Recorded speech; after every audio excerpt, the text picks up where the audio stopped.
Parliament expected to vote today on the motion to remove suspended public protector, Advocate Busisiwe Mkhwebane. Last month, the Section 194 inquiry finding that Mkhwebane was not fit for office and that recommended that she be removed. Mkhwebane is just a few weeks away from her 7-year term ending next month. Today's vote comes after the National Assembly Speaker, Nosiviwe Mapisa-Nqakula, rejected a secret ballot which was requested by the ATM and UDM.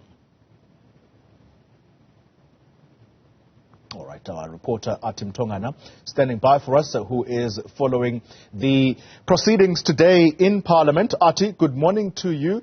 The most important element here, Athi, is that vote. The ANC making some kind of assurance as to what type of vote they will likely opt for. Remind us again what the governing party has had to say. Well, Xoli, the Deputy President of the country, as well as the Deputy President of the African National Congress, which holds the majority seats in the National Assembly, spoke to members of the Parliamentary Press Gallery not so long ago, telling them, after questions around how the ANC is planning to vote on this particular report, and Deputy President Paul Mashatile says that the ANC is very clear and straightforward with regards to how they'll be dealing with the issue surrounding Advocate Busisiwe Mkhwebane. In fact, he says that they do not want a secret ballot. You will know that the ATM and the UDM had written to the Speaker of the National Assembly, Nosiviwe Mapisa-Nqakula, requesting that they take form of a secret ballot voting procedure, which she subsequently declined. So at this stage, we understand that the ANC caucus has met and they know exactly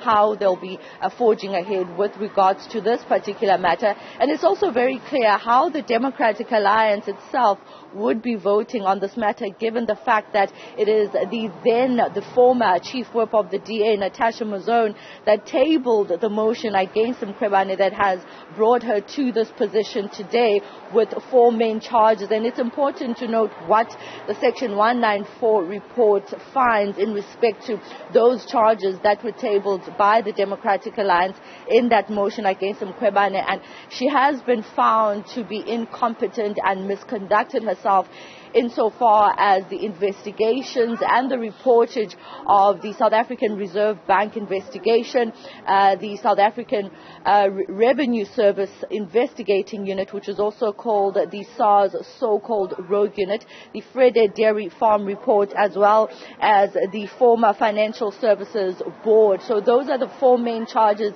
at which the Section 194 committee has found the public protector to be unfit to hold office with regards to misconduct and incompetence. And it is also important to remind you, Xoli, that the work of the Section 194 committee not only comes from the motion by the Democratic Alliance, but also at the back of that independent panel, which was comprised of retired Justice Nkabinde, who found, together with Advocate Ntsebe as well as Advocate Deval, who found that there was prima facie evidence when they looked at those charges that were tabled by the Democratic Alliance. And so it paved the way for the work that has unfolded in the Section 194 inquiry. And so with the numbers of the ANC and the numbers of the DA, the chances of the public protector surviving this vote are very slim, Xoli, because the ATM, we know, for example, is one political party that is against this process and how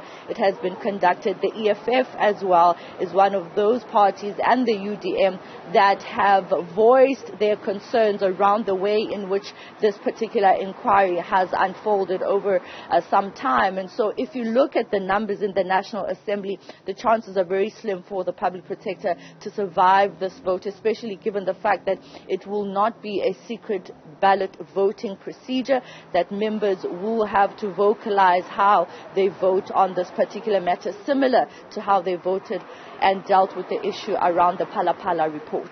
Yeah, Athi, quite a comprehensive update you've given there. Just finally, as I let you go, the ANC, we all know the ructions inside that party at times. Yes, it is the majority party, but that does not mean that they will vote in unison, or is that indeed perhaps a mandate that has been given to them to say that you will vote in this particular way, and perhaps that will then seal the fate of the suspended public protector? Well, judging from what the Deputy President, Paul Mashatile, said when he responded to how the ANC will be voting in the main house, he did not, in many words, give a yes or no, whether they'll be voting in favor of the adoption of the report or against the adoption of the report. But if you look at the political discussions that have been taking place on the sidelines of the inquiry, and even within the inquiry, where you had opposition parties like the EFF, as well as the ATM and the UDM, as well as the suspended public protector herself, accusing the ANC chairperson, Kubudile Janki, as well as other members of the ANC, of having a preconceived idea before even coming into this inquiry. So that tells you an indication of how the ANC will be voting. Paul Mashatile also mentioned how he used to, before being the deputy president, how he used to come to Parliament and speak to the ANC caucus in terms of a way forward on particular matters that they want specific outcomes from. And so he's saying that task is, of course, now upon Fikile Mbalula, the Secretary General of the ANC, who would then obviously come to the ANC caucus and give instruction or guidance as to how they would be dealing with particular matters. But we did not hear him say that Secretary General Fikile Mbalula has come to the ANC caucus to speak on how they should vote. But in not so many ways, you could sense that there is a direction at which the ANC wants to take and how they will be dealing with this matter. In fact, we will be speaking to the chief whip of the majority party, Phemima Jodina, later on. Perhaps we can get a response from her on how they'll be voting on this particular matter. Athi Mtongana live for us there in Parliament.